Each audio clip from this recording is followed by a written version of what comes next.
கிராமத்து முறையில எங்க பாட்டி சூப்பரா காரக்குழம்பு வைப்பாங்க. நான் நெறைய டைம் சாப்பிட்டுருக்கேன். ஆனா, இந்த மாரி நீங்க சாப்பிட்டுருக்கீங்களா? இல்லல்ல. சரி வாங்க நான் வச்சு காட்டுறேன். ஆ கேரட்டு, பீன்ஸு இது மாரிலாம் போட்டு கூட எங்க பாட்டிக்கு நெறைய டைம் காரக்குழம்பு வச்சிருக்காங்க.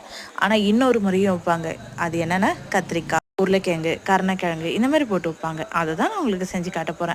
எண்ணெய், கடுகு, தக்காளி, வெங்காயம், கறிவேப்பிலை, நெறைய பூண்டு, அதுக்கப்புறமேட்டா உருளைக்கிழங்கு, கருணக்கிழங்கு இத மாரி நெறைய எல்லாத்தையும் போட்டு நல்லா வதக்கிக்கணும். புளி காட்டுனேன் இல்லையா, அந்த அளவுக்கு அதாவது ஒரு சின்ன எலுமிச்சை லெவல்ல புளி எடுத்து கரைச்சு, நல்லா கொதிக்க வச்சு, அதில உப்பு, மிளகாத்தூளு எல்லாத்தையும் போட்டு நல்லா கொதிக்க வச்சிடணும். தேங்காய், அதுக்கப்புறம் கொஞ்சோண்டு பொட்டுக்கல்ல, கசகசா இதெல்லாம் அரைச்சு ஊத்திட்டு, கொதிக்க வச்சதுக்கு அப்புறம் அப்படியே எடுத்து சாப்பிட்டா சூப்பரா இருக்கும்.